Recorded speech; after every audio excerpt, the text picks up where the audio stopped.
e recebam saudações de comunhão dos irmãos em Colômbia, que eles sabem que estaríamos por aqui, Deus mediante, e estão orando por nós. Somos um. Vamos a fazer uma oração corta ao Senhor, confiando-nos nele. Querido Pai, te agradecemos o que o Senhor é, te honramos em nome de Jesus Cristo, pela tua santidade, fidelidade e amor.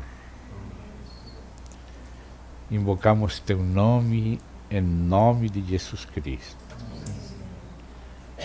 Pedimos que o Senhor nos cubra, o Senhor nos guarde, primeiro de nós mesmos e do inimigo, e o Espírito Senhor seja com nossos espíritos, seja o próprio Senhor nos falando, seja o próprio Senhor nos conquistando um pouco mais. Desejamos, Senhor, ser sensíveis a teu Santo Espírito e ser obedientes a ti. Queremos, Senhor, caminhar das tuas mãos. Nós precisamos de ti. Nos confiamos e nos entregamos nas tuas mãos. Te pedimos que nos ajudes a todos nesta hora de hoje aqui e nesta hora deste Kairos, deste tempo. Sabemos que nada podemos fazer sem ti, mas agradecemos que o Senhor veio a nós, ainda quando estávamos mortos em delitos e pecados, e o Senhor nos deu vida, nos ressuscitou juntamente com seu Filho, nos sentou com Ele nos lugares celestiais, e se estamos na tua presença pela tua graça, pela tua iniciativa, pelo teu amor, pela tua misericórdia. O Senhor é aquele que sacia nossos corações. Por isso, concede-nos olhar para ti, receber de ti, julgar todas as coisas por meio de ti. Oramos uns pelos outros e por todos nossos irmãos na terra, pelos seres humanos que ainda precisam receber de ti. Em nome de Cristo Jesus. Amém. Ontem à noite estivemos com o grupo dos irmãos da igreja aqui em Rio, que está em Sulacape, e estivemos tocando alguns pontos, mas acho que dos que estão aqui só o irmão estava lá.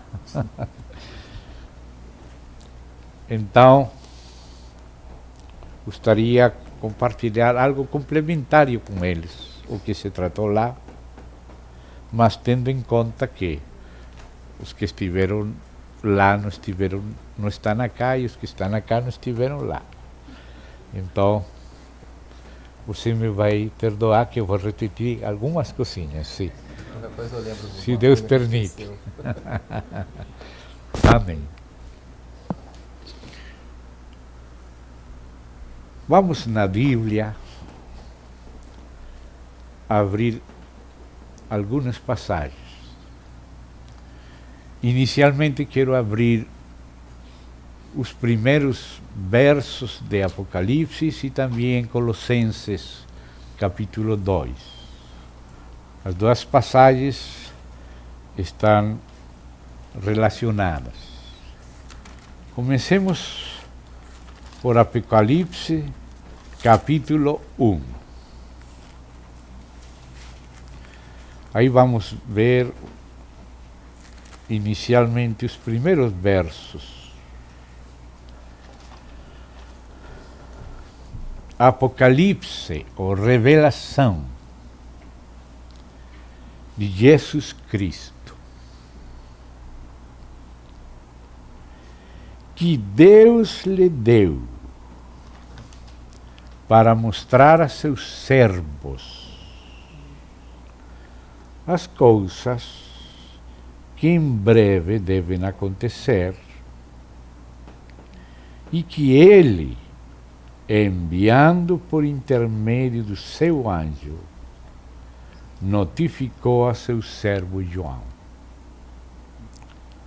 o qual atestou a palavra de Deus e o testemunho de Jesus Cristo quanto a tudo o que viu. Bem-aventurados aqueles que leem e aqueles que ouvem as palavras da profecia e guardam as coisas nela escritas, pois o tempo está próximo. Existe na história da igreja uma matéria chamada de hermenêutica, que é aquela ciência e também uma arte e até uma técnica da correta ou da sana interpretação. E tem um conjunto de princípios, de métodos, de normas, de regras para interpretar corretamente. E uma delas tem a ver com o contexto. Há uma frase que se fez popular que diz: texto sem contexto é um pretexto. E esse contexto pode ser imediato, relativo à passagem na qual está inserido o texto, ou pode ser um contexto mediato, não somente relativo à passagem imediata, sino ao próprio livro, à própria epístola, ou se é um evangelho, ao livro onde está aquela passagem. E também existe o contexto geral da Bíblia. Ou seja, que esse texto, nessa passagem, nesse livro, e esse livro no conjunto da revelação completa de Deus na Bíblia. Então, quando vamos a entender alguma passagem, temos que ver esse contexto nos três níveis: no nível imediato, no nível mediato e no nível geral. O inimigo gosta de pegar versos isolados, como aquela passagem favorita de muitas pessoas. Não estamos criticando essas pessoas. No Salmo 91 existem alguns versos especiais e a gente gosta de ter o Salmo 91 aberto, às vezes com flores, com lucezinhas, e essa página está tudo amarela, do pó. O resto está tudo branco, mas aquele onde está o Salmo 91. E precisamente esse foi o salmo que usou o diabo. Quem ia imaginar? Veio o diabo com esse salmo para Jesus e disse: aqui está escrito. Sabia que Jesus gostava do que está escrito e sempre vai mostrar alguma coisa da Bíblia, mas pegou essa coisa e tirou do contexto. E disse: aqui está escrito que Deus vai mandar seus anjos para cuidar que teu pé não tropece na pedra. Então se lança daqui para lá como se fosse Superman, não? Vai mostrar quem você é. E essa foi a tentação do diabo, usando, como ele era uma pessoa, o Senhor que cria na palavra, então ele pegou um pedaço da palavra, mas descuidadamente separou ele do contexto e do espírito general da própria palavra íntegra de Deus. E usou isso para tentar o Senhor Jesus. E o Senhor respondeu: mas também está escrito. Também está escrito. Ou seja, que não se pode tomar um texto colocando esse texto contra outro texto. Os dois textos e os demais, e todos os textos inspirados por Deus têm que concordar. Não se pode interpretar um texto em contra de outro. Tem que, se às vezes aparenta, não que é, mas só aparenta que um verso se contradiz com outro, é só uma aparência. Tem que haver uma maneira correta de entender os dois em acordo, aceitando os dois em acordo. Nunca um contrário ao outro, senão os dois em acordo. Nenhum texto pode ficar descartado ou ser interpretado de maneira que é contradito. Nenhum texto pode ser contradecido. Não sei se contradito é a palavra correta. É contraditado. Obrigado. Preciso vos ajuda nisso. Eu prego em portunhol, não em português. Amém. Então Jesus colocou esse verso com os demais. Também está escrito. Ou seja, o Senhor inseriu o texto no contexto imediato, no contexto imediato e no contexto geral e no espírito, na intenção, no propósito verdadeiro que Deus tinha para com esse texto. Então isso quer dizer que nós temos que ler a palavra, nos lembrando do resto que não estamos lendo nesse momento, mas que haveremos lido em outra ocasião. Não somente ler isso agora, por isso é preciso ler e ler e ler toda a palavra, oxalá que vamos lembrando ela, conhecendo o Senhor e ela a luz do Senhor, para que os demais textos estejam presentes também quando vamos ler um deles. Este verso que acabamos de ler, que é o encabeçamento do livro de Apocalipse, estão precisamente nesse livro providencial que Deus colocou no final da Bíblia. Ou seja, que esse livro tem que ser lido, não isolado do resto da Bíblia, sino como a terminação da Bíblia. Ainda que João escreveu depois o Evangelho, parece que Apocalipse foi escrito tão pronto João foi liberto, quando morreu Domiciano, que colocou preso a ele morreu no ano 86, e subiu depois um imperador chamado de Nerva, que durou pouco tempo, mas quando subiam os imperadores, alguns imperadores, para congraciar-se com o povo, davam liberdade aos presos políticos que os outros imperadores anteriores tinham deixado. E assim aconteceu quando morreu Domiciano.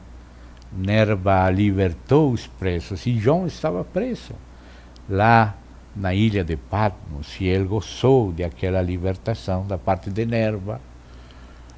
E então ele voltou para Éfeso quando acabavam de matar a Timóteo. Essas são notícias que estão nos livros da igreja primitiva. E então, por isso, podemos saber que mais ou menos ao redor do ano 86 foi escrito o Apocalipse.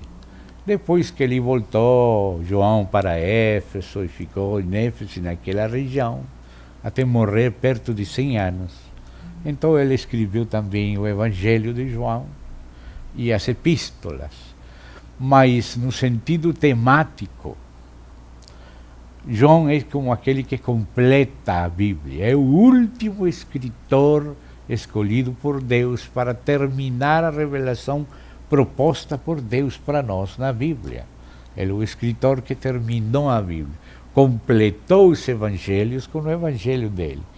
Muitas coisas não se entenderia bem se não tivesse João, que fechou os evangelhos. Vou dar só um exemplo para que isto fique claro, rápido. Quando você lê o que estava escrito na cruz, você vê que um dos evangelistas, como Mateus, estava se dirigindo principalmente aos judeus, aunque a intenção de Deus é para todos, mas é ser o meio primeiro e imediato, o público primeiro. Agora nós também somos o público de Mateus, mas inicialmente foi dirigido para os judeus. Por isso ele fala um linguagem judaico. E disse que na cruz estava escrito nesse idioma. Em Marcos, que era o intérprete de Pedro, e estava escrevendo em Roma, e o mesmo Pedro escreveu na segunda carta que ele seria diligente para que lembrássemos sempre o que ele tinha falado de Cristo. E a própria igreja em Roma pediu a Marcos que escrevesse aquilo que tinha ensinado Paulo, e isso nos fala, Papias de Hierápolis, que é um cristão da igreja primitiva, nos fala dessa história. E até disse que João leu aquele evangelho de Marcos e aprovou o que Marcos falou, que Marcos não tinha mentido nada, não tinha errado nada do que falou. Então, Marcos falava principalmente para aquele meio romano, e por isso fazia traduções do aramaico e até do grego. E ele disse que na cruz estava escrito em latim, mas Mateus disse que estava escrito, acho que no hebraico, aramaico, que é muito parecido. E Lucas disse que estava escrito em grego. Disse, pareceria que, enfim, está escrito em hebraico, ou está escrito em grego, ou está escrito em latim. Hoje quase sempre lembramos Henri, que é Jesus Nazareno, rei dos judeus. Mas o último que escreveu foi João. E João resolveu o problema, graças a Deus. Era o último que tinha que escrever. Ele disse que estava escrito nos 3 idiomas. E nenhum deles mentiu. Mateus não mentiu, Marcos não mentiu, nem Lucas. Não houve contradição, mas nos demos conta graças àquela outra passagem de João, que foi o último que escreveu, e contou que estava escrito nos 3 idiomas, porque lá tinha os romanos e a gente do governo, do império, que falavam latim, e tinha gente que falava o grego, que era como o inglês da época, mas o aramaico e o hebraico era do povo e dos sacerdotes. Então nos damos conta como os pedacinhos juntos resolvem as coisas se somente pegamos elas isoladas. Bem? Era um exemplo para mostrar isso. Então aí nos damos conta que precisamos do contexto geral. E Apocalipse, providencialmente, escrito por João, o último que escreveu, que Deus escolheu para fechar, completar a revelação, foi escrito por João e foi colocado no final da Bíblia. Esse é o lugar certo. Ou seja, que em Apocalipse se encontram as terminais de toda a Bíblia. Toda a Bíblia tem uma primeira menção e alguns desenvolvimentos, mas tem que ter uma conclusão. E essa conclusão não pode ignorar todo o processo desde a primeira menção, seu desenvolvimento, até chegar na palavra final. Vamos dizer que o Apocalipse tem o final da novela, mas esta não é uma novela, esta sim temos que vê-la. As novelas é melhor novelas, mas esta sim vamos ver. Então, Cada palavra no Apocalipse, se você pega um verso, parece uma rede, está conectado com muitos versos, parece que está composto pela integração dos demais versos. Tem essa característica.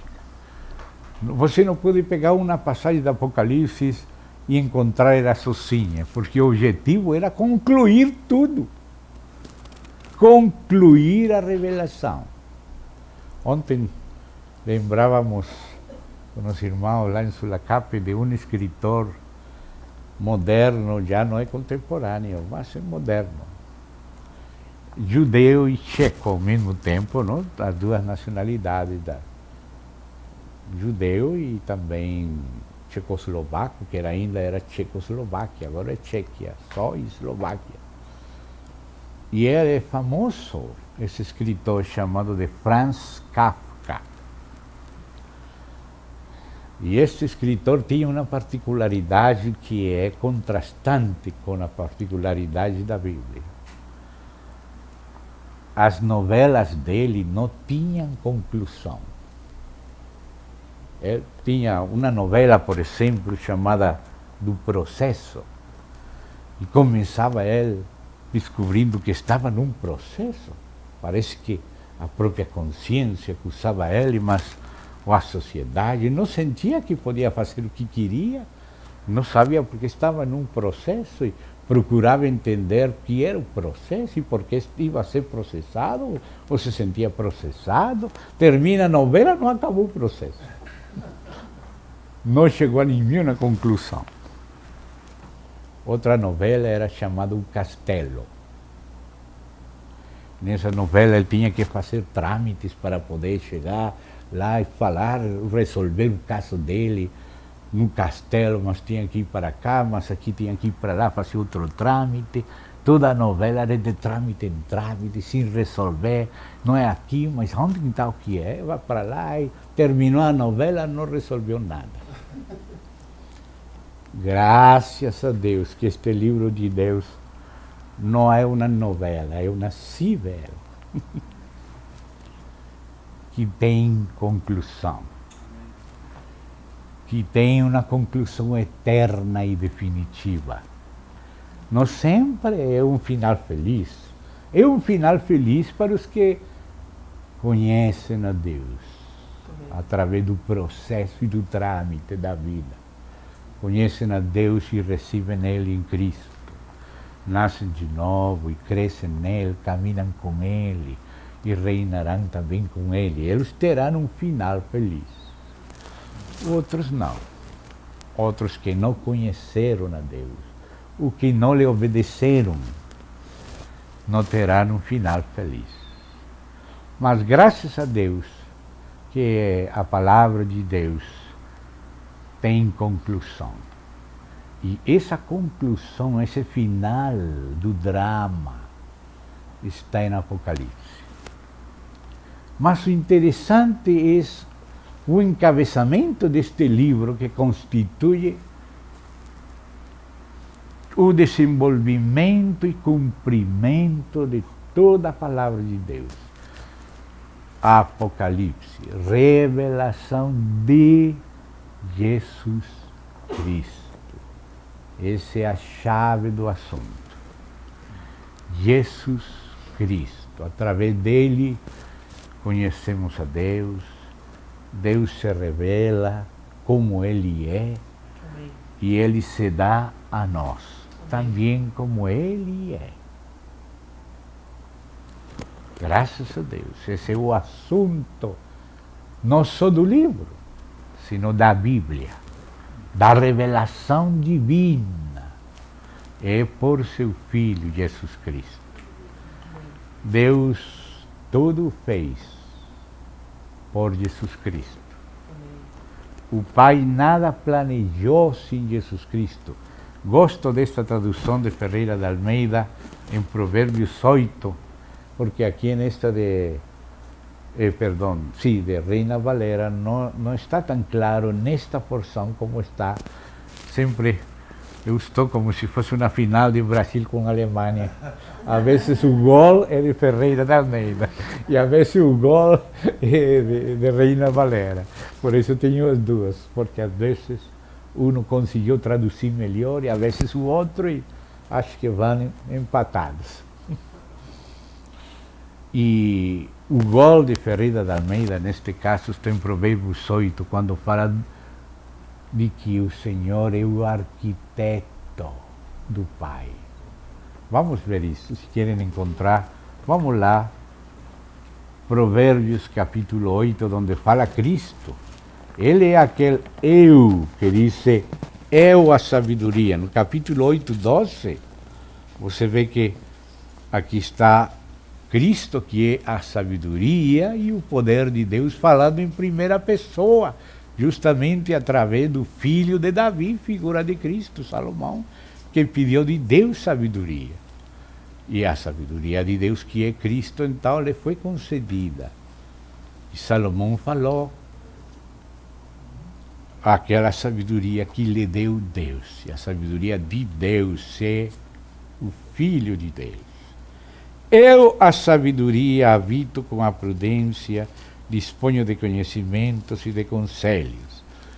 E aí, desde o verso 22, do mesmo capítulo 8 de Provérbios, o Senhor me possuía no início da sua obra. No princípio era o Verbo. E o Verbo era com Deus. Aí sigue falando muitas coisas. No verso 30 diz, então, ou seja, quando fechava o mar o seu termo, fazendo tudo, colocando os fundamentos da terra, verso 30, então eu, a sabedoria, o Filho, o Verbo, estava com ele, com o Pai. No princípio era o Verbo, e o Verbo era com Deus. E o Verbo era Deus. Nada do que foi feito se fez sem ele. Eu estava com ele e era seu arquiteto. Essa é a palavra preciosa. Um aspecto. O Pai nada fez sem o Filho. Essa característica, esse relacionamento do Pai e o Filho no mesmo Espírito, é a base da harmonia do universo. A harmonia da Trindade, do Deus Trino, é a base do universo, a base da família, a base da igreja, a base da civilização. Conhecer a Deus em Trindade, em Espírito, e ser tocado e ser tomados pelo Espírito de Deus, que é o Espírito do Pai e do Filho. Amém?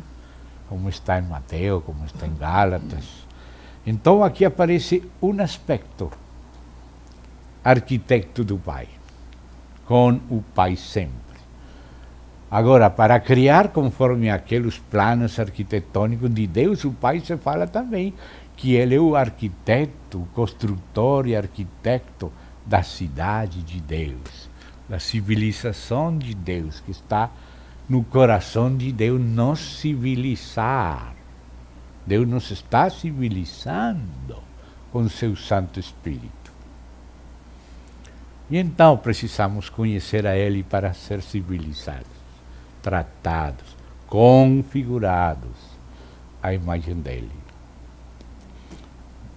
Também esteve na criação. Você vai, por exemplo, tem vários lugares. Já acabo de mencionar o prólogo de João, do Evangelho, mas você vai, por exemplo, para Hebreus, e aí diz que o Filho é o herdeiro e que por meio dele Deus criou o universo.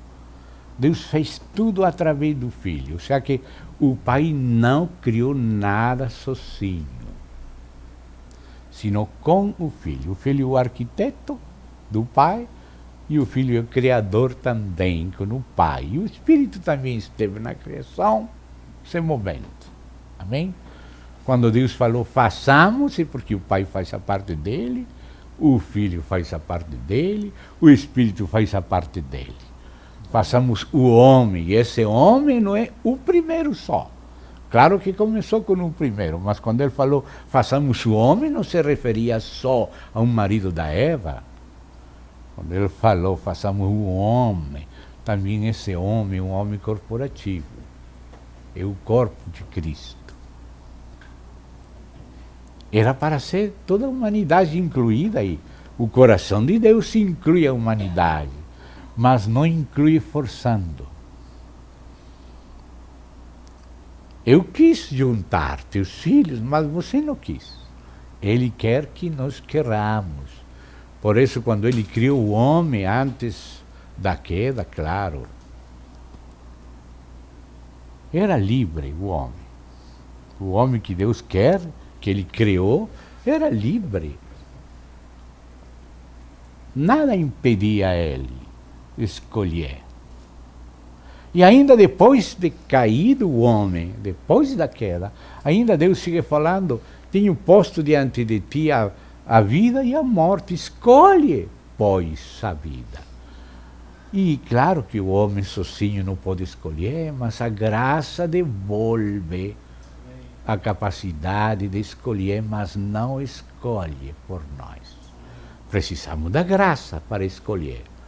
Porque depois da queda já não podemos escolher se não sou mal, mas Jesus pegou nossa natureza e ele é chamado de último Adão porque terminou com Adão. Ele condenou o pecado na carne e ressuscitou, ascendeu e se constituiu um novo homem para nós. E agora Jesus disse assim: se vocês permanecem em mim, minhas palavras permanecem em vocês, sereis verdadeiramente livres. Ou seja, que o primeiro homem era livre, mas ainda não tinha escolhido a vida. O segundo homem escolheu do outra árvore e está morto e não consegue nada. E o terceiro homem é o novo homem. São 3 cenas do homem. O homem antes da queda, que mostra o propósito, o homem caído e o homem redimido em Cristo.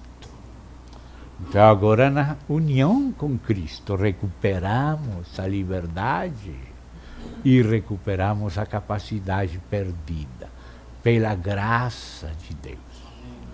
Pela graça de Deus. Então vemos aí Deus com Cristo, que também é Deus com o Pai e com o Espírito. O mesmo Deus, mas Pai, Filho e Espírito. E o Filho sendo arquiteto com o Pai, que também é arquiteto. E o Filho também é criador com o Pai e com o Espírito. Também a revelação, aí estamos chegando aí, é através do Filho. Aquele que me vê a mim, vê a meu Pai, disse o Filho. Ele que me conhece, também conhece a meu Pai. E ninguém pode vir ao Pai, nem receber o Pai, nem conhecer a Deus, senão através do Filho. O Filho é o resplendor da sua glória. Amém. E o Pai não pode ser conhecido fora do Filho, senão através do Filho. Aquele que me vê, vê aquele que me enviou. É arquiteto, criador, revelador, e também a redenção o Deus faz através do Filho. A redenção não é fora do Filho. A redenção é através do Filho. Deus estava em Cristo reconciliando consigo o mundo. Tudo que o Senhor viveu, ensinou, era em união com o Pai. As palavras que eu falo, não as falo pela minha própria conta, disse ele. O Pai que mora em mim, ele me deu o mandamento, o que tenho que fazer, o que tenho que dizer. O Pai se revela, o Pai redime, o Pai julga, o Pai reina através do Filho. Agradou ao Pai que no Filho habitasse toda a plenitude. E o Filho disse, como o Pai tem vida em si mesmo, deu ao Filho o ter vida em si mesmo. Ou seja, que o Pai delega ao Filho, porque esse é o que alegra o coração do Pai. O Pai faz tudo para o Filho. E ao mesmo tempo o Filho se dá conta que ele é objeto do amor eterno do Pai. E ele disse, eu não busco minha glória, mas a quem está buscando minha glória? Meu Pai, que vocês dizem que é vosso Deus. Vosso Deus, que é meu Pai, o Deus de Israel, o único Deus, busca a minha glória. Eu não busco minha glória. O Pai busca a glória do Filho. E o Espírito Santo também veio glorificar o Filho. O Espírito glorifica o Filho. O Filho glorifica o Pai. O Pai e o Filho também honram o Espírito Santo.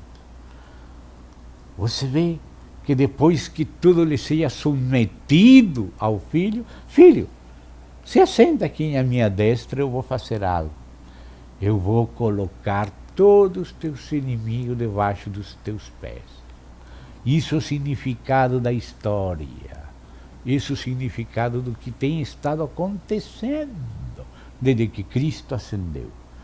Deus tem estado fazendo isto que Ele falou que faria, submetendo a Cristo todas as coisas. Isso que Ele está fazendo. Como fazer isso? Assim como está escrito naquele rolo selado com 7 selos. Aí está o plano para que tudo lhe seja submetido ao Cristo.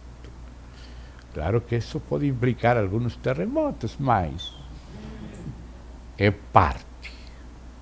Não há nenhum terremoto que se escapou da mão de Deus e Ele não pôde controlar. Ao contrário, acabo de receber hoje pela manhã 2 correios de 2 filhas minhas que estão em Iquique, Chile, vivendo terremotos. E no meio dos terremotos a água chegou, mas não alcançou o lugar onde elas estavam. Tremendo. Ele me disse, pai, aconteceram tantas coisas pequenas que mostram que Deus nos está cuidando.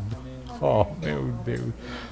Ainda nos terremotos, Deus sabe até onde pode chegar, aonde quer chegar. Ele é dono, soberano, mas é bom e é fiel. Graças a Deus que Deus é Deus e não o diabo. O diabo não é Deus. Graças a Deus que o diabo não é Deus. Deus é o Deus e Pai de nosso Senhor Jesus Cristo, o Deus de Israel, o Deus de Abraão, de Isaac, de Jacó. Esse é nosso Deus. Nosso Deus é o Deus e Pai de nosso Senhor Jesus. E também o Senhor Jesus. E também seu Santo Espírito. Então o juízo também o Pai delegou ao Filho. Planejou com o Filho, criou, se revelou, redimiu, reina e até julga. Disse o Pai a ninguém julga, ele todo juízo deu ao Filho, porque o Filho que é o Filho do homem. Agora, os homens não podem dizer agora, Deus, é que você não sabe o que é ser homem, porque você é Deus. Se sabe que é ser homem. Ele se submeteu à condição humana, se reteve como homem, foi provado como homem. E o Pai, então, que tira o cabelo branco em Daniel 7, que o Pai, o juiz, o ancião de dias, agora resulta que em Apocalipse quem tem o cabelo branco é o Filho. Porque o Filho do Homem chegou na nuvem ao ancião de dias que tinha o cabelo branco. Mas quando aparece em Apocalipse, quem tem o cabelo branco de juiz, de magistrado da justiça, agora é o Filho. Porque o Pai deu ao Filho o juízo. Nada faz o Pai sozinho, mas o Filho também disse, eu não julgo sozinho, eu julgo com meu Pai. E o Pai julga através do Filho. Esse é o relacionamento do qual temos que aprender, os homens com nossas esposas, as esposas conosco, a família só aprende que é na Trindade de Deus, no Espírito do Deus Trino. E também a igreja aprende aí nesse Espírito. E essa é a civilização. O que nós chamamos de civilização tal ou qual, Deus chama de bestas. Bestialidade pura é a história humana. O único que não é bestial é quando passou Deus pela história. É o único que fez as coisas bem. E que faz as coisas bem. E tudo que fará será bom, ainda que tenha que controlar certos terremotos, certo grau, assim. Mas ele sabe. Amém. Tem muitos anjos no meio dos terremotos, do tsunami, trabalhando para Deus, fazendo milagres e também fazendo juízo justo. E também libertação. Muitas coisas Deus sabe fazer. Então, este livro, que está no final da Bíblia, dentro do contexto geral, é o livro que conclui a revelação de Jesus Cristo, por meio de quem conhecemos Deus. Então, vamos parar neste pontinho aqui, vamos continuar um pouquinho depois, mas vamos pegar agora Colossenses, vamos insertar aqui. Então vamos para onde prometimos no início, Colossenses, capítulo 2. Colossenses, Epístola de Paulo aos Colossenses, capítulo 2. Dice aí, chegando perto do verso 16,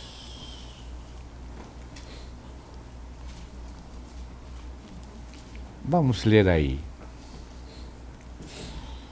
Ninguém, pois, esse pois é expressão de ligação, de continuidade de contexto. Ou seja que, em privado, temos que ter em conta que está conteúdo nesse pois.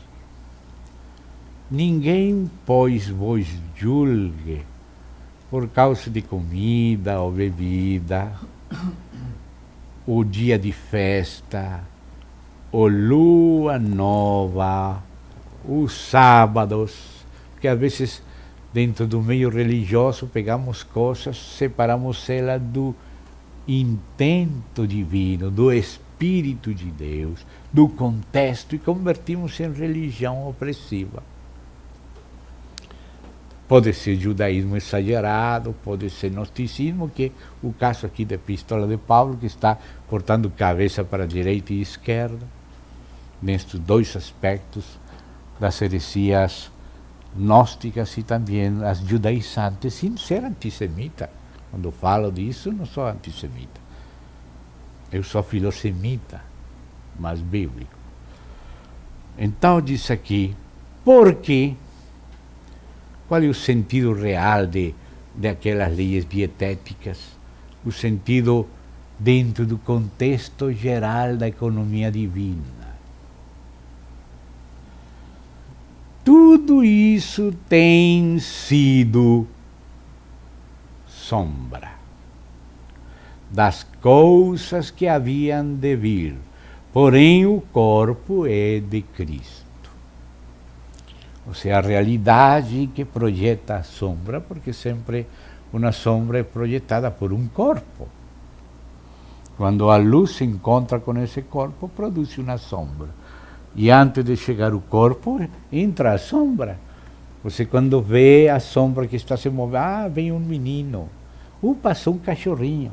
É uma senhora, é gordinha. Olhando para a sombra. Amém? Mas depois vem a realidade. Amém. Mas você, através da sombra, percebe a realidade que projeta a sombra. A realidade que projeta a sombra, o corpo, é Cristo. Amém. Mas aqui você vê Cristo sendo projetado através de vários aspectos. Mas todos esses aspectos são aspectos de Cristo. Peguemos os dias de festa. Os dias de festa, para que se constituem? Para lembrar, para não esquecer algo importante, algo significativo. o que é significativo, que explica-nos história, isso que é lembrado numa festa. Então Deus estabeleceu 7 festas, 7 em número de plenitude, para falar de Cristo. As 7 festas falam da plenitude de Cristo. Portanto, cada uma delas nos mostra um aspecto de Cristo, mas nenhuma delas tem que ser isolada das demais e todas têm que ser completadas pelas demais. Então, quando estamos vendo que a revelação de Jesus Cristo inclui tudo, como dizia o irmão Witness Lee, não? Um Cristo todo inclusivo, aqui as 7 festas nos lembram da mesma coisa. E claro que nós, às vezes, vemos mais fácil as primeiras festas, por algo são primeiras, tem que começar por aí. A primeira festa é a Páscoa, que nos mostra aquela obra objetiva, histórica, jurídica de Cristo por nós. O que Ele fez por nós, a primeira coisa. E essa é a primeira festa. E esse é a que os cristãos conhecemos primeiro. Cristo é a nossa Páscoa. Agora, como consequência, podemos também celebrar uma celebração neotestamentária das festas. Tinha uma celebração judaica, tipológica, sombra, e tem uma celebração neotestamentária. Como, por exemplo, você vai a 1 Coríntios, capítulo 5, aí fala de Cristo sendo nossa Páscoa, e também de celebrar agora no Novo Testamento a festa dos pães sem levadura, de sinceridade e de verdade. Você lembra dessas passagens? Se algum irmão não lembra, está 1 Coríntios capítulo 5. Aí nos fala Paulo de uma celebração não de tipo judaico, sino de tipo espiritual, na era do Novo Testamento, de aquelas festas. Mas o Senhor sempre tomou aquela tipologia e no dia da Páscoa aconteceu a Páscoa. Deus tinha falado por Moisés lá em Êxodo 12, para vocês este é o primeiro mês do ano, Aviv Nissan. Justo estamos agora nesse mês bíblico e cósmico. E disse, o dia 14 de Nissan, entre as 2 tardes, será sacrificado o cordeiro. Justamente o dia 14 de Aviv, que é Nissan. Nissan quer dizer mês primeiro, cabeça de meses. E Aviv quer dizer frescura da primavera. São os 2 nomes do primeiro mês. E Deus, em Deuteronômio 16:1, disse a seu povo, guardareis o primeiro mês. E o primeiro mês começa na elíptica, no equinócio. A Terra dá a volta ao Sol, não como uma circunferência pura, sino alongada como uma elíptica. Então, quando chega mais longe do Sol, é o solstício. Quando chega mais perto do Sol, é o equinócio. Já Deus tinha em conta a elíptica, só depois Johannes Kepler, no século XVI e XVII, descobriu isso, o nosso irmão Johannes Kepler. Mas já Deus tudo fazia segundo aquela elíptica. A festa começava o dia do equinócio, aí era o começo do primeiro mês. E quando chegava o dia 14, se colocava, quando se punha o sol, e começava a noite do 15, segundo a Bíblia, que começa pela noite e depois pelo dia. Foi a tarde e a manhã o primeiro dia. Erev e Boker. O Erev a noite e a alvorada. A saída do sol é o dia. Então o Senhor Jesus morreu justo entre as 2 oscuridades, os 2 Erevs.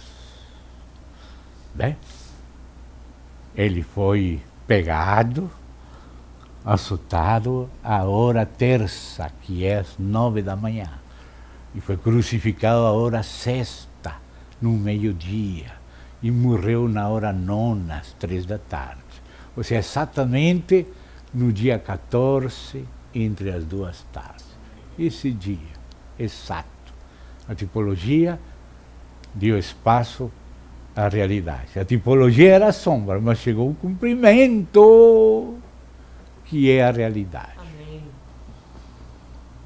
Depois pegou aquele pão quando ia morrer, não? E era o pão sem levadura, o pão asmo, os asmos. E disse, este é meu corpo, e esse pão se comia com o cordeiro e com as ervas amargas. Outro aspecto de Cristo. Mas a primeira parte é o que ele fez por nós. Mas agora ele é que nos constitui, agora é um alimento que nos alimenta. Não somente algo que aconteceu fora, porque na Páscoa o sangue foi derramado lá pelo cordeiro e colocado acima da porta para cobrir toda a casa. Mas dentro da casa tínhamos que comer o cordeiro. Comer o cordeiro com ervas amargas. E isso se refere a algo mais subjetivo. Não somente o que ele fez por nós, sino o que ele faz em nós. Outro aspecto de Cristo. Vamos dizer, o segundo tomo da enciclopédia de Cristo. Tem muitos aspectos de Cristo. A plenitude de Cristo abrange tudo. As 3 primeiras festas estavam unidas no mês de Aviv, Nissan. A terceira era a festa das primícias, que nos fala de Cristo ressuscitado. Depois, no meio do ano, vinha a festa de Pentecostes, justo no dia de Pentecostes, o Espírito Santo foi derramado. Justo nesse dia. Chega o corpo que vinha projetando a sombra da tipologia. Agora vem a realidade de Pentecostes, que é o Espírito. E ainda só vamos na metade das festas. Na festa do meio, como candeeiro. Tem 3 braços para a direita, 3 braços para a esquerda. Eu fiz aqui direita para os vossos braços de lá. Essa é a minha esquerda, mas essa é a vossa direita. E ao outro lado, 3 braços. 3 festas em Páscoa, em Aviv Nissan, e 3 festas em Etanim, o 7º mês. Trombetas, Yom Kippur e Sukkot. Assim como as 3 primeiras são aspectos da plenitude de Cristo, e a 4ª e as outras 3, uma nos fala do ministério terrenal de Cristo, e as outras nos falam do ministério celestial de Cristo. Existe um ministério celestial de Cristo. Ele não somente morreu, ele ressuscitou, ascendeu, derramou o Espírito, se sentou à destra do Pai como advogado, como sacerdote, como precursor, como mediador, como Senhor, como juiz, e não só Senhor, Senhor de senhores. E há coisas de Cristo que Ele está fazendo e que têm que ser incluídas também. O Cristo da eternidade, o Cristo da arquitetura, o Cristo da criação, o Cristo da revelação, o Cristo da redenção, o Cristo da cruz, o Cristo da ressurreição, o Cristo que derramou o Espírito, o Cristo Cordeiro, é também o Cristo Leão. O Cristo da bondade de Deus é também o Cristo da severidade de Deus. É o Cristo dos 7 selos. É o Cristo que abre o livro. É o Cristo das trombetas. portas que introduce 1/3 do juízo. É o Cristo das taças que consuma os outros 2/3 que faltavam. É o Cristo que vai remover tudo removível, para que só fique o reino incomovível. É o mesmo Cristo. Temos que ter as duas caras da moeda. Conhecer a Cristo na sua plenitude. Então, agora sim vamos passar a página de Colossenses, que nos fala dessa revelação do Cristo pleno, e vamos voltar para Apocalipse. Não vamos sair ainda do capítulo 1, vamos voltar lá para o capítulo 1. Só que no capítulo 1,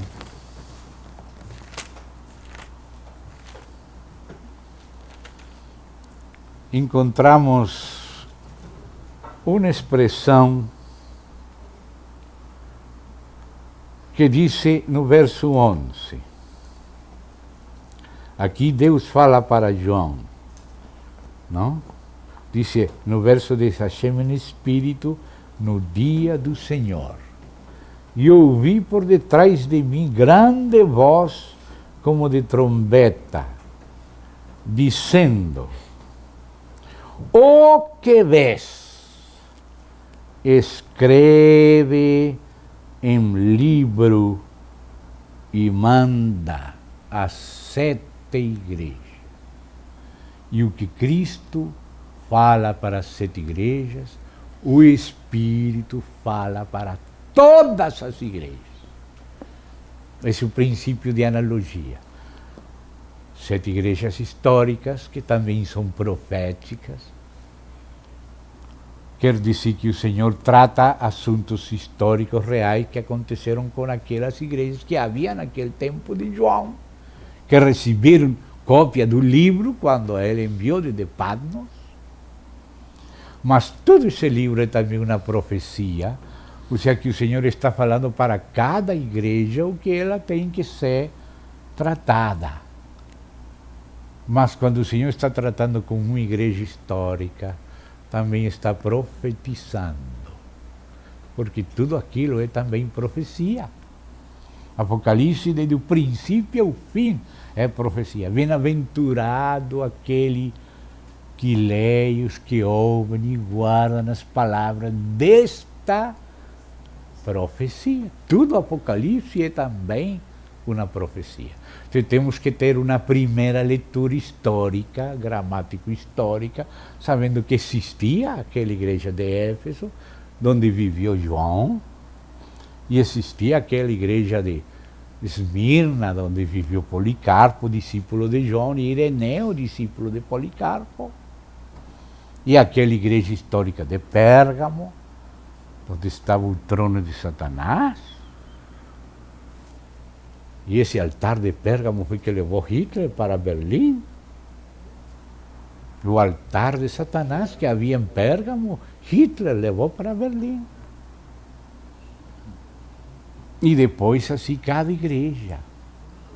E ao final da mensagem histórica e profética, agora vem a analogia. Não podemos dizer, irmão, mas isso falou, foi lá, para Tiatira. Sim, Jesus falou para Tiatira, tratou com a Tiatira histórica, tratou com a Tiatira profética, mas o Espírito Santo agora aprende, nos faz aprender. Ele não falará pela sua própria conta, ele falará o que ouve, o Espírito. Então, depois de que fala o Filho, é porque Deus falou. Agora o Espírito diz, se algum tem ouvido, ouça o que o Espírito diz às igrejas. Já não só a Tiatira, não só a Pérgamo, as igrejas. Todas as igrejas do mundo e da história. Temos que aprender o que o Senhor fala para uma igreja. Temos que aprender das lições ensinadas por Deus a cada igreja. Ele fala para Pérgamo, mas fala para todas as igrejas. Ele fala para Éfeso, fala para todas as igrejas. Ele fala para Laodiceia, fala para todas as igrejas. Aquele que tem ouvido para entender, ouça o que o Espírito diz a todas as igrejas. Não só às 7, a todas as que existem e existiriam. A revelação de Jesus Cristo é plena para todas as igrejas. O Espírito aplica. Se estamos em situações análogas, ou parecidas, ou semelhantes, temos que aprender. É também para nós. Não esqueçamos esse princípio de analogia, de parecido, de semelhança. Temos que aprender. Quando ele fala com outro e trata com outro, temos que aprender. Amém?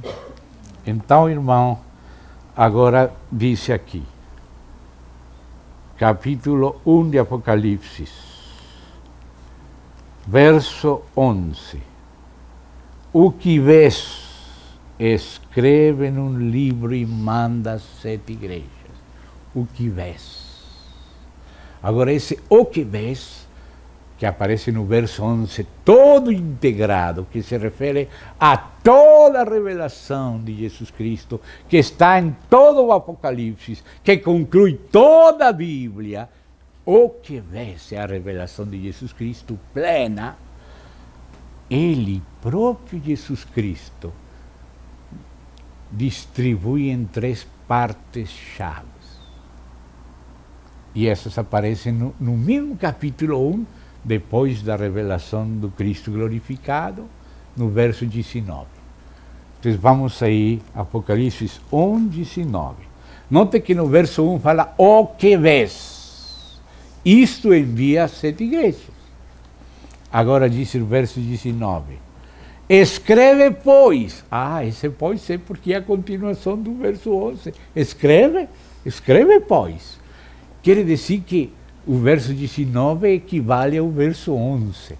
No verso 11 temos as 3 partes integradas em uma, e no verso 19 temos essa parte única, total, distribuída em 3 aspectos principais da revelação de Jesus Cristo. Pero todas as 3 partes são a revelação de Jesus Cristo. Às vezes pensamos mais por lá, fala de cabeças, de chifres, e por lá fala de tantas coisas que fala Apocalipse, do dragão e tudo. Mas, irmão, toda a Bíblia é a revelação de Jesus Cristo, quanto mais Apocalipse. E assim ele tem que usar essas coisas. Essas coisas têm a ver com a revelação de Jesus Cristo. Por exemplo, disse Deus a Faraó. Só que lembre-se que Faraó era uma das cabeças das bestas. E também essas cabeças, 7 cabeças das bestas, são relacionadas com as 7 cabeças do dragão. Por exemplo, havia um império persa aqui na terra, mas havia um príncipe de Pérsia aliado com Satanás, que Paulo, em Efésios 6, fala os governadores das trevas deste século. Por exemplo, o Império Persa, Deus chama de besta. Nós falamos da civilização persa, mas Deus fala da besta de Pérsia, como um osso. E havia um governador espiritual desse império, que estava detrás dos reis da Pérsia, que era o príncipe da Pérsia. Por isso o Senhor às vezes fala ao que está detrás. Por exemplo, lá em Ezequiel 28, ele fala para o rei de Tiro. Mas o Senhor sabe qual é o verdadeiro rei de Tiro. Qual é o rei de Tiro que está expressando ao rei de Tiro? Qual é o títere, ou seja, a marionete e o titiritero? Como se fala aqui o titiritero? Que maneja os títeres? Não sei o nome em português. Você sabe. É o marionete e aquele que digita. É manipulador das marionetas. Bom, detrás do rei de Tiro, o Senhor discerniu o querubim caído. E começa a falar o rei de Tiro e passa para o verdadeiro que está detrás, que é Satanás. Lá no capítulo 14 de Isaías, ele fala para o rei de Babilônia. Mas o verdadeiro rei de Babilônia não é o marionete, é aquele que está manipulando o marionete. Então ele fala também de Lucero, que está lá detrás. Bem? E assim, quando fala para os outros que são como eles, porque João viu que antes de Roma havia 5 dessas bestas, e antes de Roma era Grécia, e antes de Grécia era Medo-Pérsia, e antes era Babilônia. Desde aí viu para diante Daniel, mas João olha mais para trás da Babilônia. Antes da Babilônia era Síria, e antes de a Síria era Egito. Assim que quando o Senhor está falando para o faraó, sim, fala para o faraó e fala para qualquer que esteja no mesmo princípio, mas fala para o verdadeiro faraó dos faraós, que é o diabo. E disse assim o Senhor: para isto te tenho levantado, para mostrar em ti o meu poder e que meu nome seja anunciado por toda a terra. Para mostrar e ser anunciado ele e seu poder.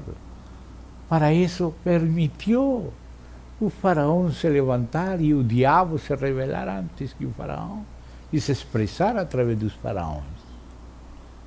Os mistérios egípcios, que hoje estão de moda na maçonaria.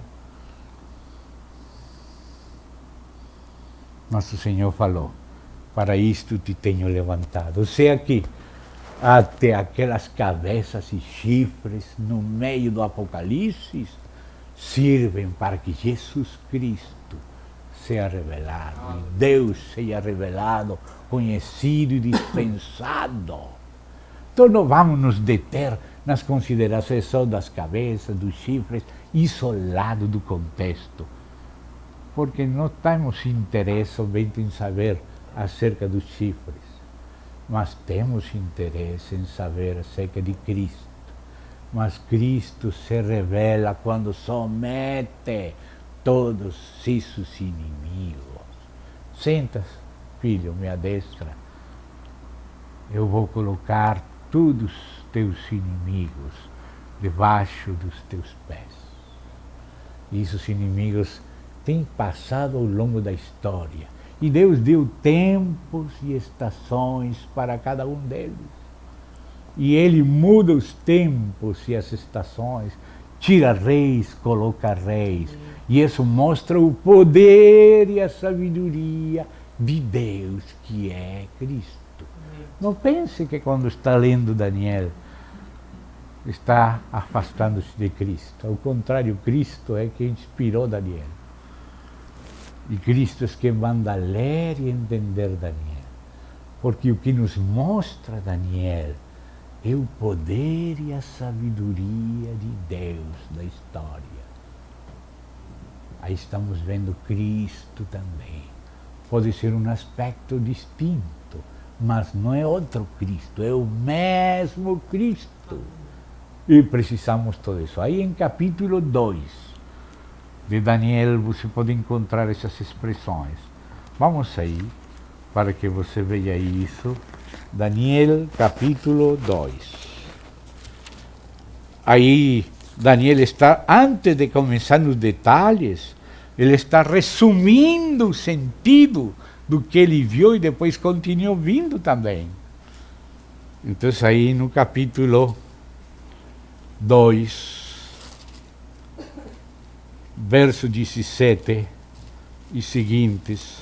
Então Daniel foi para casa e fez saber o caso a Ananias, Misael e Azarias, seus companheiros, que Nabucodonosor ia matar a eles, se eles não contavam que era o que ele esqueceu, o que sonhou.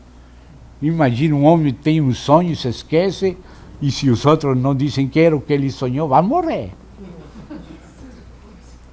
E quem vai saber o que alguém sonhou? Só Deus. Mas Deus colocou nesse aperto a eles para se revelar a Deus, revelar seu poder e sua sabedoria. E quem que é o poder? E quem que é a sabedoria de Deus? Cristo. Então aqui estamos vendo Cristo. Não somente coisas aí do passado, não. Isto é, temos que ver a mão de Cristo em toda a Bíblia e em toda a história e na hora presente. Então diz aí, verso 7. Para que pedisse misericórdia, Deus do céu, sobre este mistério, a fim de que Daniel e seus companheiros não perecessem com o resto dos sábios da Babilônia. Então foi revelado. Isso é a sabedoria de Deus. Essa é a manifestação de Cristo. Foi revelado o mistério a Daniel numa visão de noite. Daniel bendisse o Deus do céu e disse: Daniel, um irmão muito querido nosso, chamado Jair. Alguns aqui conhecem Jair Faria dos Santos. Ele colocou música a estas palavras. Vou ler cantando. Dice aqui: seja bendito o nome de Deus, de eternidade a eternidade, porque dele é a sabedoria e o poder. Ele que muda o tempo, Ele que muda as estações, remove reis, estabelece reis, dá sabedoria aos sábios e entendimento aos entendidos. Seja bendito o nome de Deus, de eternidade a eternidade, porque dele é a sabedoria e o poder. Isso é o resumo que faz Daniel antes de entrar nos detalhes. Mas a essência é esta. De que estava falando Deus para Nabucodonosor? E depois voltou a falar de novo da mesma coisa, e de novo da mesma, e de novo a mesma, cada vez acrescentando mais detalhes. E Daniel perguntava, e cada vez que Deus respondia, acrescentava detalhes. E quando ele parou no final de perguntar, 2 anjos começaram a perguntar para que ele escute e continue ouvindo a revelação. Hoje não podemos entender a revelação de Jesus Cristo sem Daniel, que é também o poder e a sabedoria de Deus. O poder que mostra o controle da história. E também o entendimento acerca do sentido da história, que é a economia do cumprimento dos tempos. Tempo da Babilônia, da Pérsia, da Grécia, cada coisa era algo em função da economia do cumprimento dos tempos. No final, o sentido do que Deus esteve fazendo, está fazendo e terminará de fazer.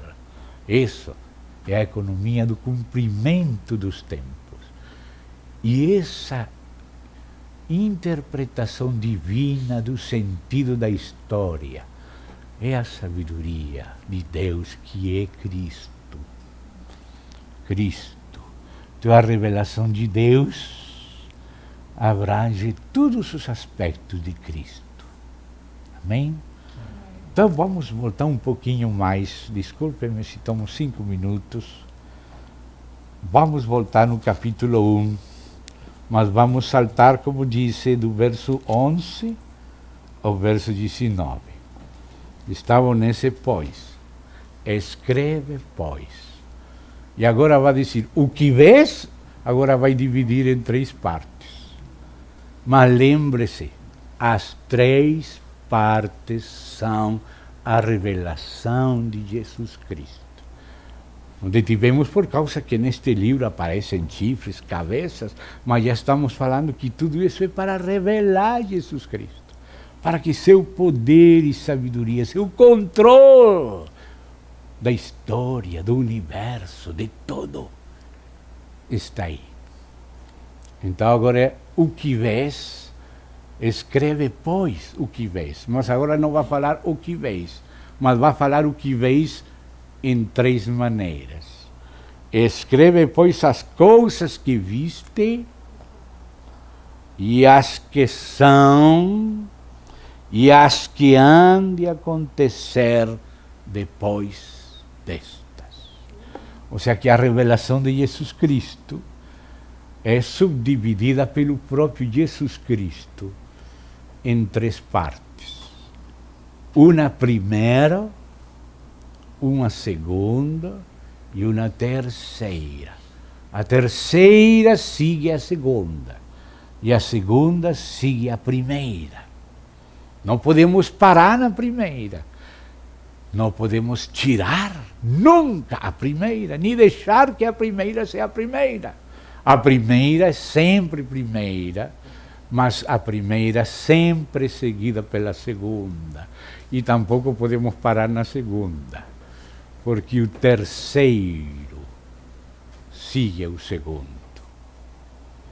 A terceira parte também é parte da revelação de Jesus Cristo, da plenitude de Cristo. Então, as coisas que viste se refere ao que está no primeiro capítulo. Veio aquela salutação e aquela revelação do Cristo glorificado, e aparece ele com muitas sinais, como juiz, por exemplo, tem aquele cabelo branco, como rei, como sacerdote, a espada, tinha as estrelas na mão, muitos aspectos de Cristo. Cada coisa que você vê daquela visão do Cristo glorificado, a igreja precisou toda a história, porque quando ele começa a se revelar e falar e tratar com a igreja para se formar na igreja, ele a cada igreja lhe apresenta uma credencial, segundo a necessidade da igreja, segundo o desafio que está vivendo a igreja. E o Senhor apresenta uma cara, por exemplo, havia um perigo para Éfeso, que o candeeiro fosse tirado.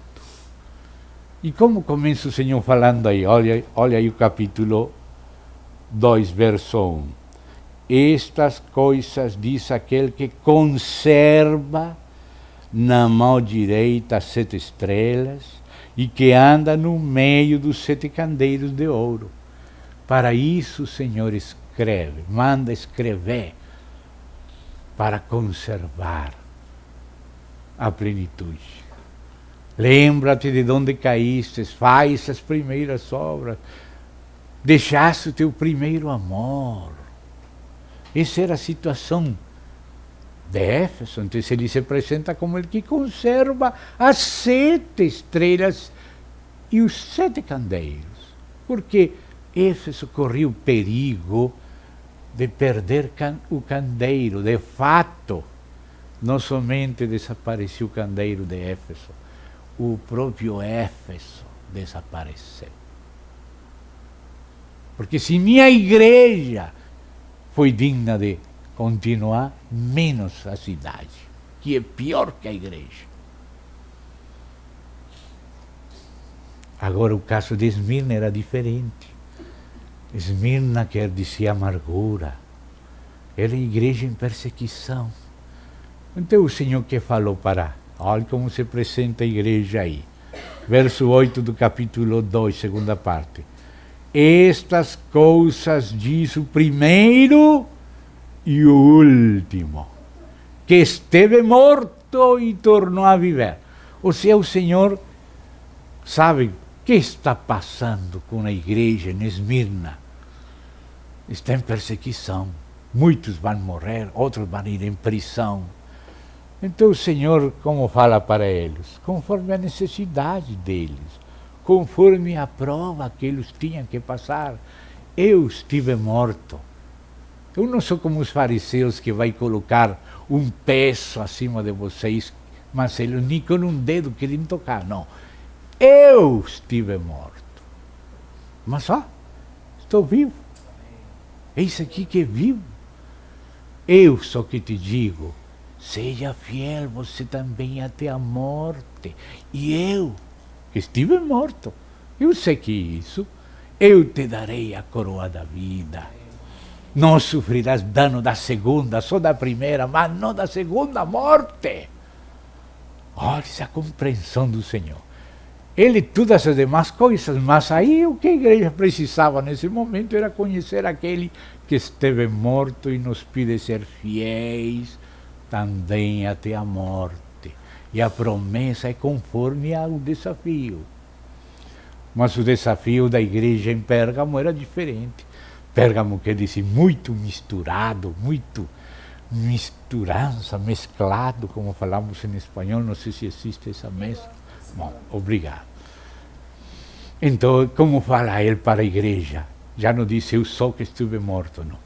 Aquele que tem a espada de dois gumes, aquele que discerne, que faz diferença entre o santo e o profano, entre o que é do céu e o que é da terra, o que é do espírito e o que é da carne, porque ele estava tudo misturado.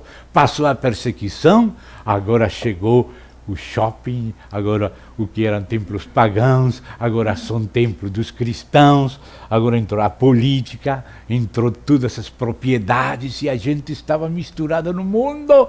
Então ela agora não vai falar do que estive morto, não, agora vem com espada para separar o santo do profano. Os que estão misturando balamismo, nicolaísmo, tudo isso tem que separar. Você vê, o mesmo Cristo da espada é o mesmo Cristo da morte. É o mesmo Cristo dos candeiros, é o Cristo de todas as 7 igrejas, mas ela, cada uma apresenta uma cara dele, mas ele tem todas essas caras, todas essas credenciais, estão junto no que viste. Depois está ministrado segundo a necessidade, e essa é a segunda parte. Mas a primeira parte, irmão, da revelação de Jesus Cristo é cristológica, cristocêntrica. Nos fala da sua divindade, nos fala da sua humanidade, nos fala dos seus ofícios, todas aquelas coisas que ele aparece na visão, está falando de um aspecto dele, e estão todos juntos esses aspectos aí. Depois vão se dispensando as igrejas segundo as necessidades da igreja e os desafios que enfrenta a igreja. Cristo é suficiente para qualquer desafio. Precisamos um Cristo pleno, completo, para enfrentar a hora que temos que enfrentar. Nós, por exemplo, fomos chamados a enfrentar a hora da prova, que há de vir para provar a todos os que moram na terra. Bem-aventurado se vai antes. Oxalá. Alguns serão bem-aventurados se morrem em Cristo, outros serão bem-aventurados se esperam até 1335 dias. Bom, não vou entrar nisso. Somente que são aspectos diferentes das bem-aventuranças. Não sou daquela do capítulo 5, 6, do Sermão do Monte, senão as outras bem-aventuranças. A Bíblia está cheia de bem-aventuranças também fora do Sermão do Monte. Então agora vem as coisas que são. As coisas que viste, que é o primeiro, é a revelação de Jesus Cristo. Irmão, a igreja não é edificada senão pela revelação de Jesus Cristo. Jesus Cristo disse sobre esta rocha: bem-aventurado Simão, filho de Jonas, porque não te revelou isto, carne nem sangue, sino meu Pai te revelou isto.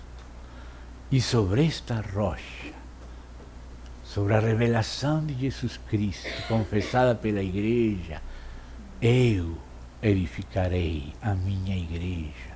A igreja é edificada na medida que lhe é revelado Jesus Cristo cada vez mais plenamente.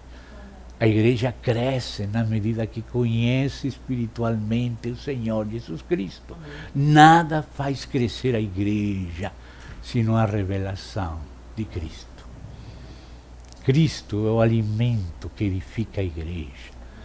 Sobre esta rocha edificarei a minha igreja. Ou seja, que desta primeira parte, que é o fundamento, e que continua a segunda parte, que é a igreja. Então, a consequência de que Deus se revela por Cristo e que Cristo nos é revelado pelo Espírito, a consequência é a igreja. E a segunda parte da revelação de Jesus Cristo tem a ver com a igreja. E no verso 19, as coisas que viste é o Cristo glorificado. E as que são. Esse Cristo está no meio dos candeiros. Cristo está se revelando, se dispensando, revelando-se e dando-se às igrejas, formando-se na igreja através da história, através dos desafios. E por que Deus permite desafios? Para isto mesmo, Satanás, Faraó, te tenho levantado. Para isto, para mostrar em ti meu poder. Que meu nome seja anunciado em toda a terra. Para isso a igreja passa por provas, por desafios. E cada resposta a cada prova e a cada desafio, qualquer assunto que seja, em qualquer parte da terra, em qualquer lugar da história, é a ocasião para que Cristo seja a resposta. Algo mais de Cristo conhecido e revelado. Isso que edifica a igreja. Então agora as coisas que são se referem à revelação de Cristo à igreja, à formação de Cristo na igreja, à plenitude de Cristo sendo suficiente para a igreja em qualquer situação e desafio. Essas são as coisas que são. Essa eclesiologia, que com cabeça e corpo constituem o mistério de Cristo. O mistério de Deus é Cristo. A Deus conhecemos por Cristo, mas a Cristo conhecemos na igreja. Porque ele se forma, o Espírito revela Cristo na igreja. A igreja são os que têm a revelação de Jesus Cristo e tem o Espírito de Jesus Cristo. E na medida que conhecemos a Cristo, vamos sendo transformados de glória em glória na mesma imagem. Essa é a edificação do corpo de Cristo sobre o fundamento que é Cristo. E a edificação é também Cristo. É a revelação de Jesus Cristo na segunda parte. A primeira parte é a cabeça. A segunda parte é o corpo. Graças a Deus que muitos irmãos não ficaram somente nos primeiros tomos da Enciclopédia de Cristo, sino que avançaram ao Cristo que é formado na igreja. O Cristo que morreu e também Cristo, primeira parte, em nós, segunda parte, a esperança de glória, terceira parte. A esperança de glória é as coisas que virão depois destas, que fala aqui. Então, o primeiro aspecto da revelação de Jesus Cristo é cristológico, o segundo aspecto é Cristo em vós. Cristo é como um corpo que tem muitos membros. Essas são as coisas que são, Cristo em vós. E a terceira parte é e as que hão de acontecer depois destas, ou seja, a esperança de glória, ou seja, o Cristo escatológico. Tem o Cristo histórico, Cristo da eternidade passada, o Cristo da história se formando na igreja, e o Cristo que há de ser revelado em plenitude de magnificência. As coisas que hão de vir depois destas. Note que depois das capítulo 2 e 3, o capítulo 4 começa assim, depois destas coisas. Se dá conta a continuidade? Olhei e eis não somente uma porta aberta no céu, como também a primeira voz que ouvi, como de trombeta, ao falar comigo, dizendo: sobe para aqui e te mostrarei. Essa também é a revelação de Jesus Cristo. Te mostrarei o que deve acontecer depois destas coisas. E é nisso que acontecerá está o poder e a sabedoria de Deus, que é Cristo. A terceira parte da revelação de Jesus Cristo é escatológica, como a segunda é eclesiológica e a primeira é cristológica. Agora me concedem outros 5 minutos para terminar, para não deixar, sem terminar, tirar toda a tinta possível do tinteiro. Apocalipse na segunda parte. Na primeira parte está do capítulo 1 ao do capítulo 11. E aí no capítulo 11 termina com aquela sétima trombeta, não? Que consuma o mistério. Era como para Apocalipse terminar no capítulo 11. Mas antes de terminar, o Senhor veio com o livro aberto. Antes estava fechado, mas agora, na hora que vai tocar a sétima trombeta que consuma o mistério, ainda no começo do tocar dela, vem com o livro aberto. Agora esse livro aberto tem que ser comido por João. Vai, toma o livro que está aberto na mão daquele anjo do Papa e come ele, vai te ser doce na boca, ainda que vai amargar o teu ventre. Tem coisas amargas, porque se não tem coisas amargas, não tem medicina. Às vezes as medicinas são amargas, mas são medicina. As ervas amargas não podiam faltar na Páscoa. Tem que comer o livro aberto. Então, sabes o que vais fazer, João? Vai fazer a mesma coisa que fez com Ezequiel. Ezequiel comeu esse rolo no início do livro dele, e depois que comeu, começou a profetizar 48 capítulos. De onde saíram os 48 capítulos de Ezequiel? Do livro que ele comeu no princípio. Agora João também vai comer o livro aberto. O livro aberto, tudo ele tem que ser comido, ainda que tenha coisas amargas, doce e amargas. Você acha que esses terremotos não são amargos? Também são. O próprio Senhor chora, mas não vai reduzir o que estabeleceu. Tem que tomar, ou senão não vai viver. Então agora o Senhor faz isto. Come João o livro e disse: isto é para profetizar de novo sobre tribos, línguas, nações. Já tinha na primeira parte profetizado de tribos, lá dos 144.000, das 12 tribos de Israel, e depois uma multidão de todas as nações, lavando suas vestes no sangue do Cordeiro, saindo da grande tribulação. Mas tens que profetizar de novo. Ou seja, que o que vai profetizar agora, desde capítulo 12 até 22, é falando de novo do que falou no princípio, para completar, colocar o ponto final. Não vai falar de outra coisa, vai falar de novo do que falou, mas acrescentando e culminando. Por isso eu penso que os 144.000 do 14 são os mesmos dos 7 segundos Sofonias, último capítulo.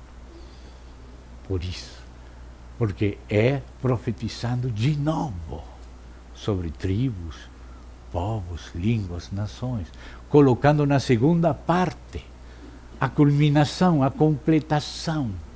Assim como o primeiro falou no capítulo 1 de Gênesis, da criação do homem e da mulher, e logo no capítulo 2 falou de novo, acrescentando detalhes.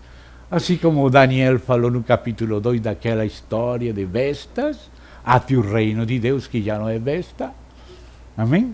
E depois falou de novo no 7, e falou de novo no 8, e falou de novo no 9, e falou de novo do 10 ao 12, das mesmas coisas, nos acrescentando detalhes. Até no capítulo 7 falou 4 vezes a mesma coisa, acrescentando detalhes. Assim é Deus. E agora vai falar de novo sobre aquelas coisas que ficaram sem conclusão definitiva. Ou seja que a segunda parte de Apocalipse, que é a profecia de novo, desde 12 até o final, é a que completa. Esse é o livrito aberto. Assim como os 48 capítulos de Ezequiel é o rolo que ele comeu no começo, assim o livrinho aberto que comeu João é o que ele começou a profetizar depois que comeu. E ele começou através do princípio, voltou para Gênesis e começou a falar lá da primeira profecia, chamada de proto-evangelho. Lá falava da mulher, que fala da mulher.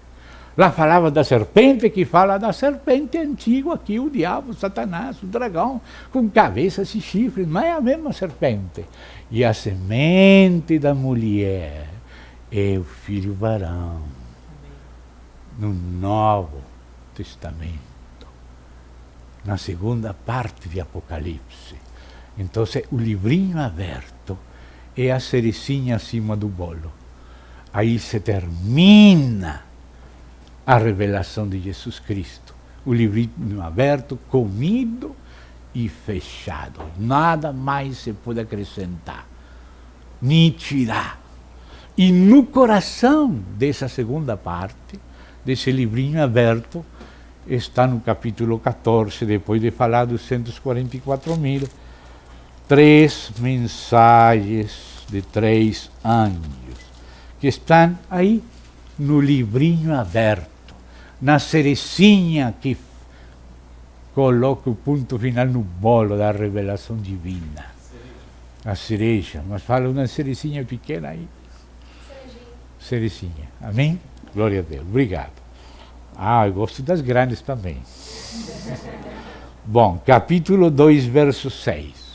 Vamos ver essas 3 partes de novo. O que viste, o que é e o que há de ser. O ênfase celestial cristocêntrico, evangelístico, cristológico, que ocupa o primeiro lugar. Continuado pelo eclesiológico e terminado com o escatológico, a plenitude da revelação de Cristo. Aqui está o ênfase celestial. Nós temos que receber esse triple ênfase, nessa ordem. Não vamos colocar o um lá no final, nem o terceiro vai de primeiro, não. Primeiro é primeiro, segundo, segundo, e terceiro, terceiro. Mas não pode faltar nada, porque todo ele é a revelação de Jesus Cristo. Todo o que vês é o que viste, o que é e o que há de ser. Isso é a revelação de Jesus Cristo. Então diz aqui, vi outro anjo voando pelo meio do céu. Aí está. Olha a centralidade disto. E o primeiro lugar, nunca podemos esquecer disto. Capítulo 14, verso 6. Tendo, essa tradução diz o original não é indefinido, é definido. O Evangelho eterno. O Evangelho de sempre e para sempre. Que não há outro Evangelho. Se este anjo está pregando um Evangelho diferente, Paulo chama de anátema. Paulo falou, se não mesmo os apóstolos, ou um anjo do céu, os anunciam um Evangelho diferente, é anátema. Portanto, este Evangelho eterno é eterno e é o mesmo, o único Evangelho, não é outro, ou senão seria anátema. É o Evangelho eterno, o único que Paulo recebeu de Jesus Cristo. Diz Evangelho eterno para, aqui diz pregar, a palavra original é evangelizar. Irmão, e o Evangelho acerca do seu Filho, como diz Romanos. O Evangelho acerca do Filho.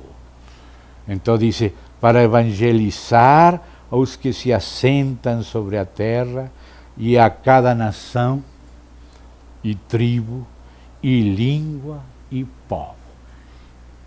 Ou seja, o ênfase do fim não deixa de ser evangelístico. E o centro do Evangelho não deixa de ser cristocêntrico. Se dá conta? Porque o Evangelho eterno, o Evangelho único, o Evangelho que não é anátema, o Evangelho verdadeiro, o único que salva de verdade, é o que está no Novo Testamento completo e tem raízes no Antigo. Esse Evangelho você tem que pregar na hora do juízo também. Por isso disse, dizendo grande voz, temei a Deus e dai-lhe glória. Como se teme? Como se lhe dá glória se não em Cristo? Pois é chegada não o início da igreja, sino o fim, a hora do seu juízo. E adorai aquele que fez, não o anticristo, porque ele vai exigir na hora do juízo. Na hora final ele vai exigir adoração. Mas não é ele que temos que adorar. É ao único, ao Deus e Pai de nosso Senhor Jesus, que quer que ser seu filho honrado como ele é honrado. Então disse aqui, porque a hora do seu juízo tem chegada. Adorai aquele que fez o céu e a terra e o mar e as fontes das águas. E que criou tudo. Ele o único que merece adoração. O anticristo não criou nada, só criou confusão. Diz paz e segurança, mas essa paz com Z vira paz com S. Paz. Quando dizem paz, segurança, vem destruição repentina. Então, amados, vê que a primeira ênfase continua sendo evangelística, cristológica, porque o tema do Evangelho é o Filho, é acerca do Filho, como diz Romanos 1. Amém. Mas depois vem um aspecto eclesiológico, é o juízo da Babilônia. Ou seja, é a verdadeira luz acerca da igreja, a saída, a fugida da Babilônia, para onde? Para Jerusalém de novo, para nos encontrar em Cristo e nele ser edificados.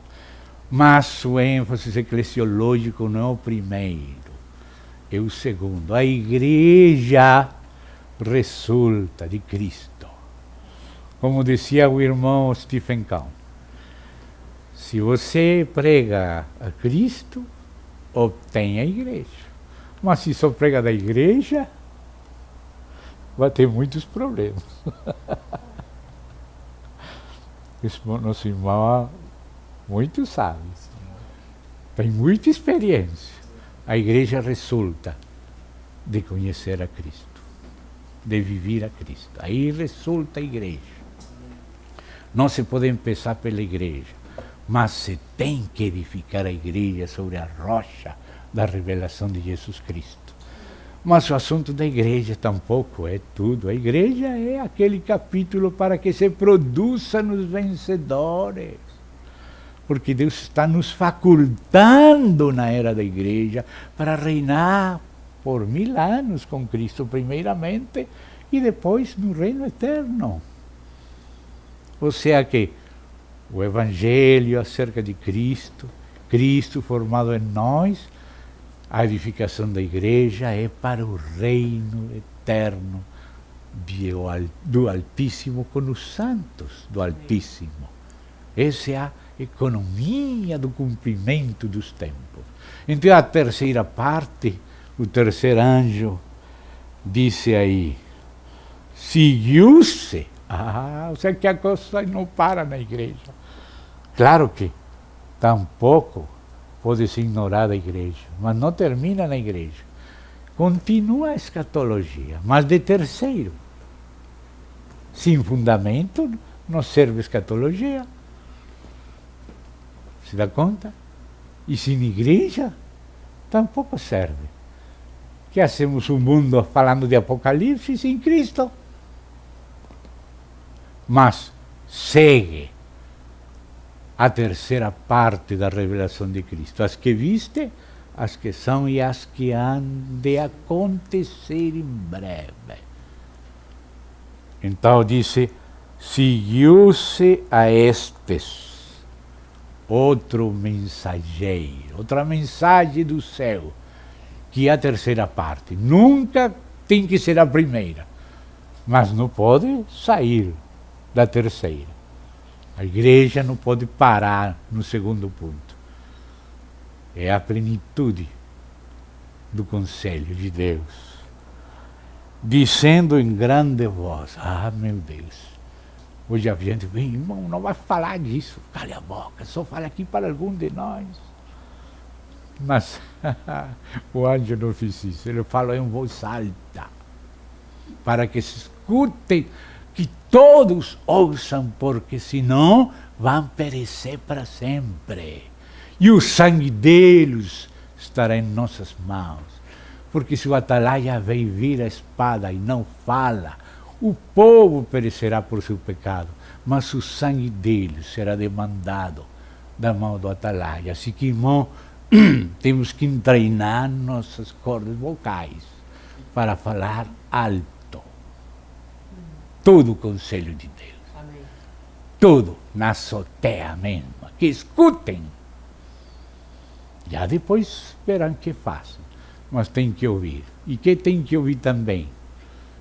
Esta mensagem também do céu. Também parte da revelação de Cristo. Porque esta é a hora do final do negócio. Esta é a hora em que os fiéis têm que honrar com a vitória a Cristo. Vitória sobre o pecado, claro, sobre a morte, mas também sobre o mundo. Também vitória sobre a besta. Também vitória sobre a imagem da besta.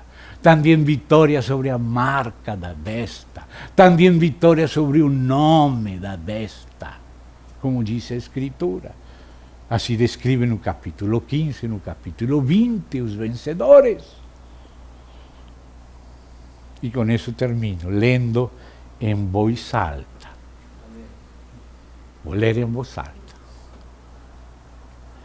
Se alguém adora a besta e a sua imagem, e recebe a sua marca na fronte ou sobre a mão, também esse beberá do vinho da cólera de Deus, preparado sem mistura do cálice da sua ira, e será atormentado com fogo e enxofre diante dos anjos e na presença do Cordeiro. Muitas vezes o Cordeiro tem visitado o inferno, levando filhos dele, mostrando a situação. E muitas vezes os condenados pedem misericórdia na presença dele. E ele disse, já é demasiado tarde. Por isso nós temos que falar agora. Amém. O conselho pleno de Deus. Muita gente vai lavar suas roupas, de toda a tribo, incontáveis. Mas quem tem que deixar o testemunho? Quem tem que falar? Quem tem que falar? Quem tem que viver? Quem tem que dar testemunho? Então disse, a fumaça do seu tormento não é para rir, irmão. Isto não é para rir. Sobe pelos séculos dos séculos e não tem descanso algum, nem de dia nem de noite. Os adoradores da besta, da sua imagem, e quem quer que receba a marca do seu nome. Essa é a ênfase do mundo. Essa é a ênfase do diabo agora. Para isso estão trabalhando os governos, os banqueiros, os exércitos e muitos mentirosos e religiosos. Para carregar a gente para o inferno. carregar. Amém. Então diz aqui, quem quer que receba a marca do seu nome, e escute aí a palavra da perseverança. Esse é o lugar da palavra da paciência. Por quando guardaste a minha palavra da perseverança, que Jesus falou, aquele que perseverar até o fim, porque se não até o fim não é perseverar. Se a paciência não é completa, disse Tiago, então diz aqui, esse é o contexto da palavra da perseverança. Aqui está a perseverança dos santos, os que guardam os mandamentos de Deus e a fé de Jesus. Guardar os mandamentos e a fé aqui. Esse é o contexto. Passo na página antes, no capítulo 13, você vê do verso 1, no verso 10, fala da primeira besta do anticristo. E do verso 11 até o verso 18 do capítulo 13, a segunda besta. As duas bestas, aquela que nasce do meio dos 10 chifres, que brotam do que era o Império Romano. E a outra que é aliada dela, que faz cair fogo do céu, que manda as pessoas colocar na mão direita a marca, no contexto do jogo das duas bestas aí, como se fosse entre Europa e América, que está o Atlântico Norte, e a organização do Atlântico Norte, exército do governo mundial. Aí nesse contexto, como contraste, estão os que guardam a paciência. Olha o que fala aí o verso 10, e termino. Se alguém leva para cativerio vai. Se alguém matar a espada, necessário que seja morto a espada. Como fizeste, se fará contigo.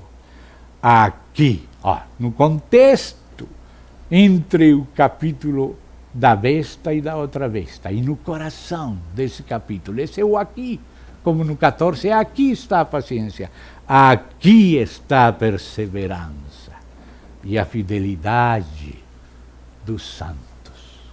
Aqui. Essa é a palavra da paciência. Mas o que perseverar até o fim, este será salvo. Já temos uma salvação espiritual e estamos nos ocupando da salvação da alma, mas há uma salvação que será manifestada quando Jesus Cristo vier, que é a salvação de nosso corpo. Quando vejamos todas estas coisas acontecendo, não é para ter temor, é para nos erguer, levantar nossas cabeças, porque nossa redenção está perto. Obrigado, irmãos. Quem desejar orar, oremos, irmãos. Nosso Deus.